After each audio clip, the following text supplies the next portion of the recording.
mais uma vez, muito bem-vindo ao seu programa semanal de saúde aqui na Novo Tempo e na RCS. Num contexto pandémico no qual vivemos e agora ainda mais aqui em Portugal com este confinamento que nos veio bater à porta, ouvimos cada vez mais falar sobre a vitamina D. Por isso, escolhemos este tema para este nosso programa e também um convidado que já é bem conhecido e habitual neste programa, que é o Dr. Alberto Pereira da Silva. Ele é médico, especialista em medicina geral e familiar, trabalha no Hospital da Luz, em Setúbal, e é o diretor da revista Saúde e Lar. Beto, mais uma vez, bem-vindo. Obrigado, Daniel, uma vez mais pelo convite. Ok, então vamos conversar, Beto, sobre a vitamina D, mas talvez, acho que devíamos começar pelo início, não é? O que é vitamina D? Olha, uma vez mais eu digo-te obrigado pelo convite, sabes? A vitamina D é algo que me apaixona há uma série de anos, quase 3 dezenas de anos. E eu comecei por conhecê-la como vitamina D também, curiosamente. E ela era conhecida como tal a partir de 1922, quando se percebeu que havia uma substância no sangue que permitia, pela deficiência, contrair uma doença, que era o raquitismo, mas se tivesse a vitamina D normal, não tinhas raquitismo. Chamou-se vitamina porque se pensava que só se conseguia obtê-la através da alimentação. E foram precisos muitos anos. Só nos anos 70, 50 já se começou a desconfiar, mas só nos anos 70 é que percebeu realmente que a vitamina D não é uma vitamina D. Aliás, não é uma vitamina. Ela até recebeu o nome de D, sabes, porque primeiro foi descoberta a A, depois a B, a C, depois foi descoberta esta, então deram-lhe o nome de D, não é por nada mais. Mas não é uma vitamina, porque se percebeu a determinada altura que o nosso corpo é capaz de produzi-la. E se é capaz de produzir, então não é uma vitamina. E hoje está tão bem estudada que nós conhecemos esta substância como uma hormona. Então, quando me perguntas assim, o que é a vitamina D, a resposta mais fácil é dizer-te que é uma hormona. É uma hormona tão importante como outra qualquer, que tem sido muito desvalorizada. Muitos colegas meus dizem que isto é uma moda. Infelizmente não é uma moda. Muitas pessoas desvalorizam a vitamina D. E ela é uma hormona fundamental, porque é uma hormona de ligação. Durante alguns anos pensou-se até que ela estaria associada apenas ao metabolismo do cálcio, a nível dos ossos, do intestino, porque a vitamina D controla a absorção do cálcio no intestino. E depois também regula a saída e ao mesmo tempo a fixação a nível dos ossos. Mas ela faz muito mais do que isso, sabes? A vitamina D hoje sabe-se que ela tem receptores em todas as células do corpo. Ela está por trás de alguns mecanismos a nível mesmo do núcleo e sabe-se que hoje também que tem um papel extremamente importante no sistema imunitário e na prevenção de uma série de situações de risco que com o tempo nós fomos percebendo. E hoje em dia nós olhamos para a vitamina D e continuamos a chamá-la vitamina porque não há forma de as pessoas a substituírem por hormona D ou hormona do sol. Fala-se muito disso, que é a vitamina do sol. Não é nada. Quando muito é a hormona do sol. A verdade é que mantemos o termo que já estamos acostumados, apesar de saber que não é bem assim, não é? Damos-lhe um cheirinho hoje, de vez em quando sou capaz de me enganar e chamá-la hormona do sol, mas pronto, estamos a falar da vitamina D. Okay. E aquilo que nós sabemos hoje em dia é que o nosso corpo é capaz de a produzir, mas precisa de condições especiais, sabes? E talvez fosse importante, a propósito da definição da vitamina D, considerar 2 aspectos. O primeiro é que há 2 tipos de vitamina D. Uma que é conhecida como D3 e outra que é conhecida como D2. A D2 é menos ativa e é de origem vegetal. A ação dos ultravioletas sobre o fitoplâncton e alguns fungos permite que ao ingerirmos alguns vegetais possamos ingerir esta vitamina, ergocalciferol. A D3 é de origem animal, porque nós somos o principal animal em causa, sabes? Há animais que têm vitamina D, mas nós produzimos vitamina D na nossa pele, num mecanismo que hoje está muito bem estudado e muito interessante, sabes? Há umas células na nossa pele que se chamam queratinócitos. Essas células acumulam uns resíduos de colesterol, com um nome assim muito engraçado, daqui a bocadinho já vos mostro. Então, sobre a ação dos ultravioletas, mas é preciso que hajam ultravioletas, né? Na nossa pele, essa substância, que é uma pré-vitamina no fim de contas, transforma-se numa outra pré-vitamina que se dirige tranquilamente para o fígado. No fígado ela é metabolizada e transformada numa substância que é aquela que, quando fazemos análises, tem mais interesse ser determinado. Há dois tipos de análises para a vitamina D. A que interessa mais é a que é chamada 25-OHD. Há uma outra que é 1.25, que é uma forma de vitamina D também, mas que não tem interesse em termos de clínica de acompanhamento. Portanto, quando fazemos a análise da 25, estamos a fazer aquela vitamina que resultou da transformação daquele colesterol a nível da pele e que chegou ao fígado e foi transformado nesta que se chama calcidiol. Fica armazenada na gordura, porque ela tem características, o palavrão é lipofílica, mas pronto, gosta muito da gordura no nosso corpo, e permanece ali cerca de 2 a 3 semanas. Não se acumula. Por isso é que quando nós fazemos sol e ficamos convencidos, apanha muito sol neste verão, aquele sol quando muito, isso foi suficiente e bem apanhado, entre aspas, vai dar o máximo de 2 a 3 semanas.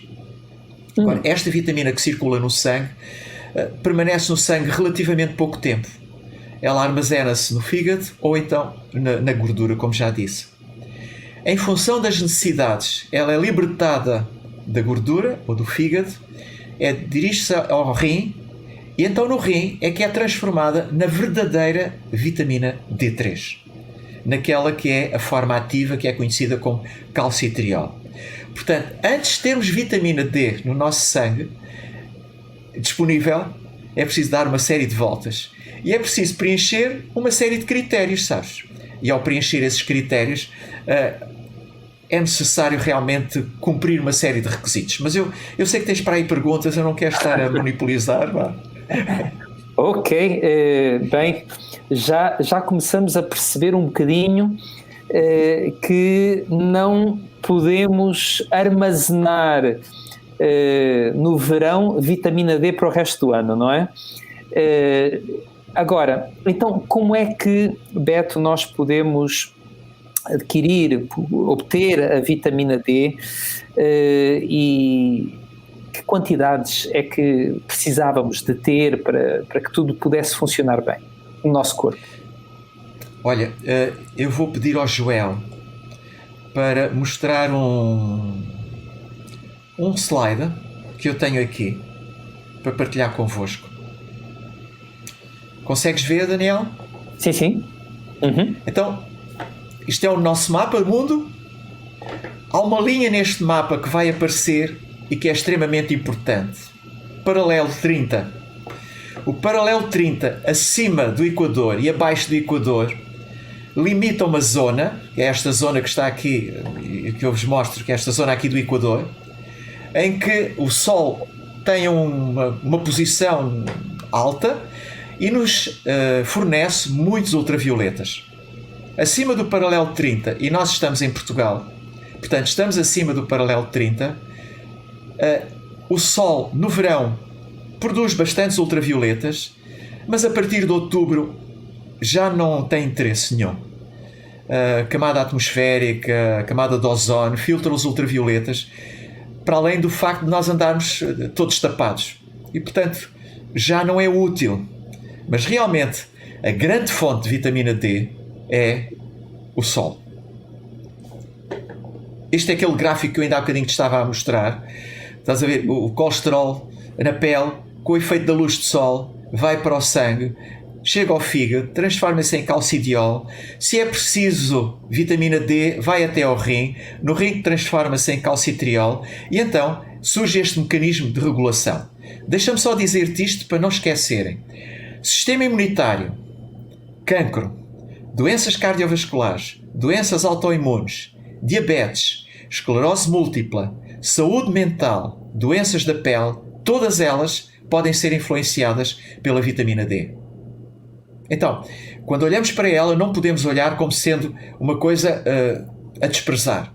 Porque há muita gente a queixar-se e diagnosticada com fibromialgia e realmente tem a carência de vitamina D. E vais encontrar também em dores crónicas dos músculos, fraqueza muscular, sensação de peso nas pernas, fadiga ou cansaço, infecções frequentes, depressão, hipertensão, enxaquecas e epilepsia. Pode estar a carência de vitamina D por trás. Então, eu agora respondo à tua pergunta. Onde é que podemos ir buscar a vitamina D? Olha, vais encontrar em muitos sítios referências que nós podemos encontrá-la na alimentação. E eu faço um sorriso sempre muito grande, sabes? Porque tem aqui alguns exemplos de, por exemplo, o ovo tem 0,8 microgramas. Se queres saber quantas unidades representam os microgramas, multiplicas por 40. Então quer dizer que um ovo tem cerca de... Consegues chegar lá? 3 unidades de vitamina D. É uma anedota, há 32 unidades. A sardinha, uma lata, tem 17 microgramas, multiplica por 4. Bom, eu facilito as contas, sabes? Mostro-vos assim. Olha, um ovo, 20 unidades. 100 gramas de cavala, 345 unidades. 100 gramas de salmão, 3.600 unidades. Se eu disser aos que nos ouvem que nós precisamos diariamente de valores na casa das 4.000, 5.000 unidades, então temos que despachar qualquer coisa como 1 quilo de salmão por dia, talvez 10 latas de sardinha e não sei quantos ovos, não é? Ovos, olha, faz só a conta, vê, 20 unidades para chegar ali. Portanto, estar à espera que pela alimentação nós obtenhamos a vitamina D suficiente para as nossas necessidades é não falar de coisas sérias. A melhor fonte de vitamina D é claramente o sol. Quando o sol falta, o nosso recurso está nos suplementos. Sabes que há países acima do paralelo 30 em que é obrigatório dar vitamina D. Está institucionalizado que todas as pessoas devem fazer vitamina D. Em Portugal, todos nós devíamos fazer vitamina D de outubro a março diariamente. Devíamos fazer suplementos. Onde é que podemos ir buscar? Penso que já te respondi. Ao sol ou aos suplementos. Quando chega ao verão, é importante, nem é preciso o verão, é a partir do mês de finais de março, portanto, princípio de abril. Mas temos que expor braços e pernas. Portanto, se andarmos de manga cava ou andar com manga curta e andarmos de calções, precisamos de fazer cerca de 15 a 20 minutos diários. E aqui há uma coisa muito engraçada, sabes? É que nós produzimos, com 15 a 20 minutos de exposição solar nos braços e nas pernas, nós produzimos entre 10 a 20 mil unidades. Porquê esta diferença? Porque tem a ver com o fototipo de cada pessoa. Sabe-se, por exemplo, que as pessoas de raça negra ou com a pele mais escura precisam de fazer mais tempo de exposição ao sol, porque a cor que têm tem a ver com uma substância que está nas suas células da pele que a escurece e dificulta a entrada dos ultravioletas. Pessoas com a pele muito clara podem estar menos tempo ao sol e vão produzir mais vitamina D. Mas o tal mecanismo engraçado que eu queria falar era que se tu pensas que se estiveres um dia ao sol vais produzir 300 mil ou 400 mil unidades, não é verdade. Há um mecanismo desconhecido ainda no nosso corpo que faz com que, a partir de determinado número de unidades, entre as 10 e as 20 mil unidades, o nosso corpo bloqueia. Os próprios ultravioletas passam a ter um efeito deletério a nível dos queratinócitos. Então, não produzimos mais vitamina D. Então, para responder à tua pergunta, mais diretamente, entre março e outubro, a melhor forma de produzirmos vitamina D é expondo-nos ao sol. Se quisermos pensar em termos de outubro a março, temos que fazer suplementos. E já agora, Beto, em termos de suplementos, há risco de a pessoa ter uma intoxicação, um excesso de vitamina D? Porque há muitas coisas, há muita gente a aventurar-se, há muita gente a seguir os conselhos que leem no Dr. Google. Aquilo que nós sabemos hoje em dia, sabes, é que nós devemos fazer suplementos de vitamina D para podermos ter valores de 25OH, portanto, o tal marcador que aparece no sangue, entre os 40 a 60 nanogramas. Para conseguirmos isso, nós devemos fazer entre 4.000 a 5.000 unidades por dia. Há situações excepcionais. Por exemplo, pessoas autoimunes, com doença autoimune, pessoas que tenham a esclerose múltipla. Particularmente na esclerose múltipla está muito bem estudado que altas doses de vitamina D ajudam a diminuir o risco de evolução da doença. Portanto, há situações específicas em que nós temos que utilizar doses mais altas. Qual é o risco? É o de não avaliarmos laboratorialmente. Então, se nós fizermos 4.000 a 5.000 unidades diárias, nós não corremos risco nenhum. Se nós fizermos 10.000 unidades, a maior parte de nós também não corre riscos, mas obriga a fazer análises com mais frequência, para evitar atingir o valor de intoxicação que anda na casa dos 150 nanogramas. Nós estamos a falar em valores ideais na casa dos 50, 60.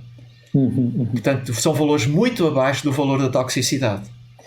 Já agora, Beto, em condições normais, com que frequência deveria uma pessoa verificar os seus níveis de vitamina D?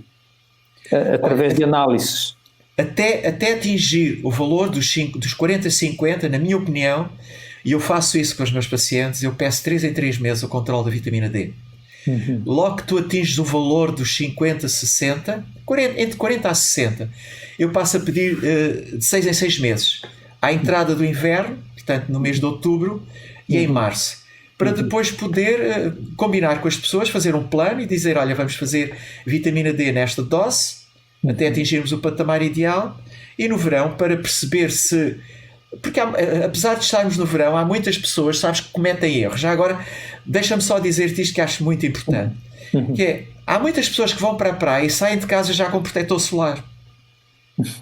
Essas pessoas não metabolizam vitamina D nenhuma, porque se bloqueiam os ultravioletas B, não recebem o benefício da ação do ultravioleta B na pele. Então, aquilo que eu sugiro sempre às pessoas é que elas façam todos os dias 15 a 20 minutos de sol. E as horas melhores para fazer o de sol são aquelas que os dermatologistas normalmente proíbem, sabes? Que é entre as 12 e as 14 horas. Mas nós estamos a falar de uma exposição de 15 a 20 minutos. Se quiseres estar mais tempo, então põe o protetor solar depois dessa exposição. Mas antes não faças isso. Por exemplo, pessoas que vão cedo para a praia, ou que saem ou que vão mais tarde para a praia, se chegam naquele período entre as 8 e as 10h30, não precisam sequer pôr protetor solar. Agora, a partir dessa hora, têm que pôr protetor solar. Se chegam mais tarde, façam primeiro o seu banho de sol para produzir a vitamina D, e então depois ponham o protetor solar. Agora, protetor solar e produção de vitamina D são incompatíveis. Logo, a temperança, não é? O equilíbrio, a moderação na utilização do sol, neste caso, não é?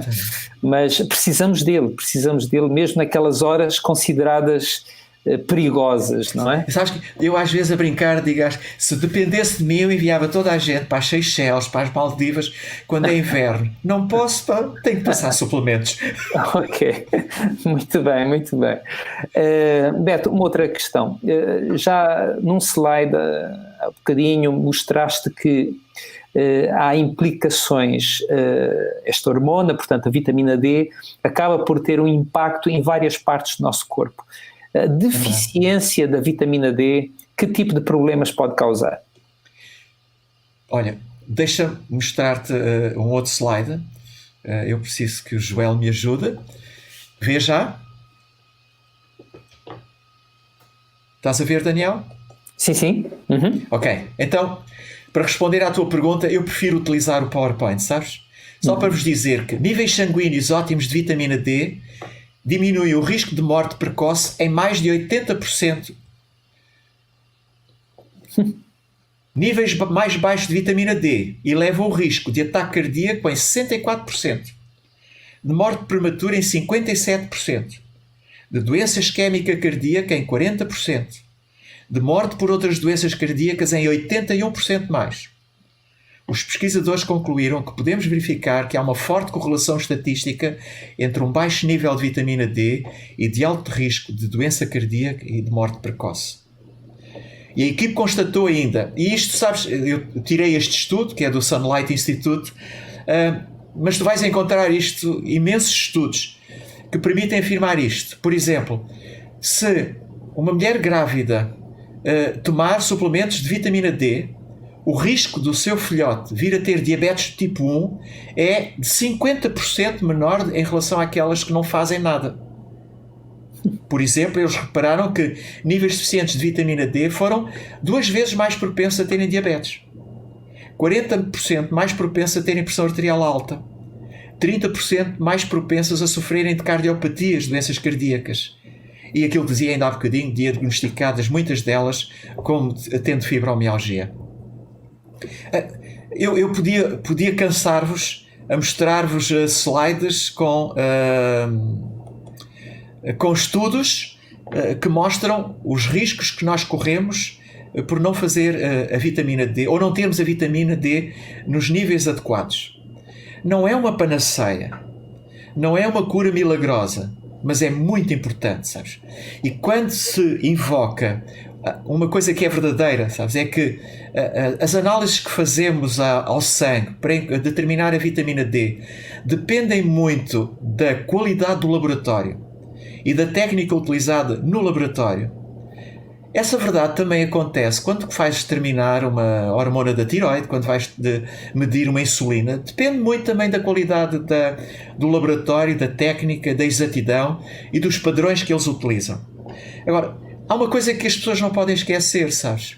É que nós sabemos quais são os valores de normalidade e eles existem.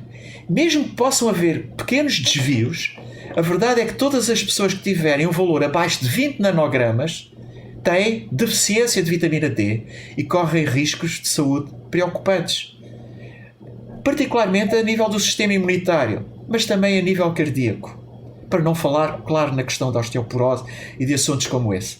Mas se tu tiveres um valor entre 20 a 40, entre inferior a 10 é deficiência. Podes ir até aos 20, mas estás a exagerar. De 10 a 30, tu estás a falar em insuficiência. Acima de 30, tu estás a falar de normalidade. O desejável, como eu disse há bocadinho, é andares ali na casa dos 50 nanogramas.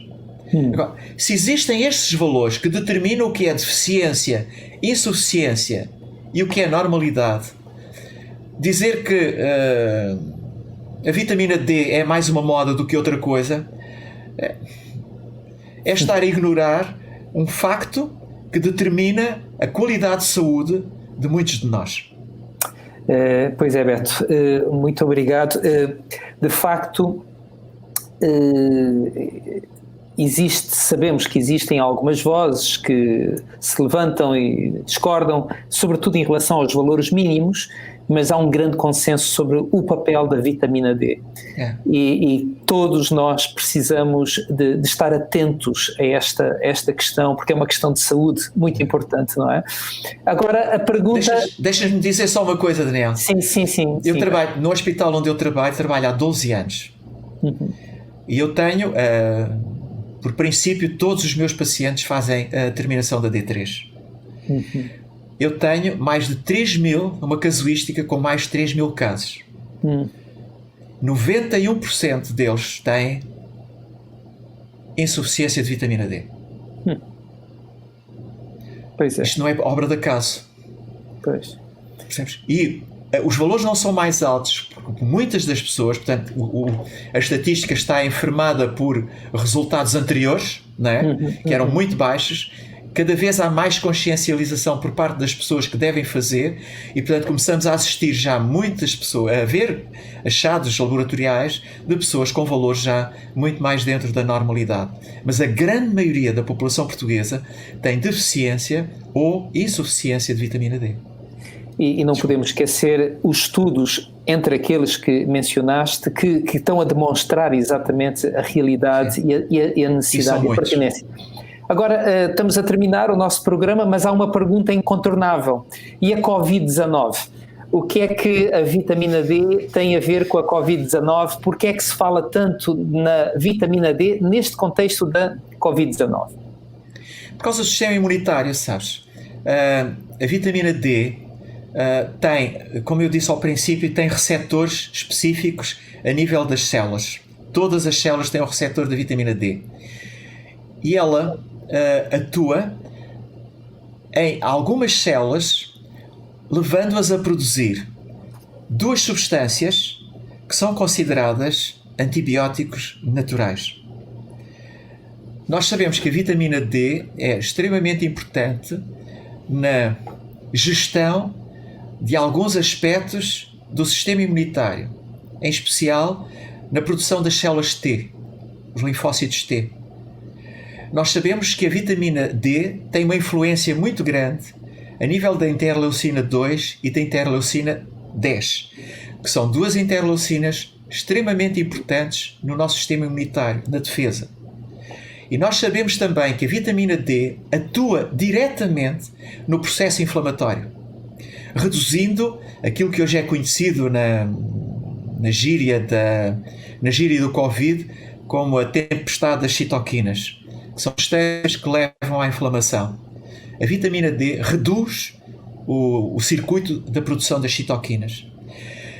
Então, hoje a ideia, e que há muitos defensores dela, e sabes que nós temos o Covid há relativamente pouco tempo, para haver uma investigação credível e que nos permita afirmar a pés juntos que sim senhor, esta é a verdade. Não conseguimos dizer isso. Podemos dizer, por outras razões, a ver com outras infecções, por exemplo a tuberculose. Quando se percebeu que as pessoas expostas ao sol curavam mais depressa do que aquelas que estavam sempre retidas dentro dos seus quartos, percebeu-se que havia alguma coisa aqui que o sol estimulava dentro do nosso corpo e levava à cura mais rápida da tuberculose. Isso está provado, está documentado, é mais conhecido. E é conhecido também que quando nós temos uma infecção, se nós nos expusermos ao sol, se tivermos condições para isso, claro, a capacidade de cura é mais rápida. E isso atribui-se claramente à interferência da vitamina D no sistema imunitário em vários níveis. Então, no que diz respeito ao Covid, aquilo que neste momento se diz e se fala é que todos nós devíamos estar a fazer doses pelo menos de 5.000 unidades diárias nesta fase antes de contrairmos Covid.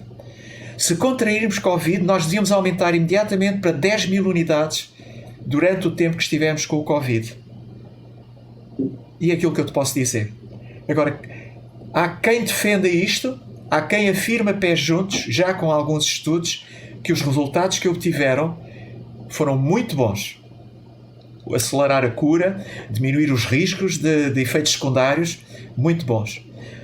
É o que eu posso dizer. Beto, muito obrigado. Olha, já aqui tenho os meus.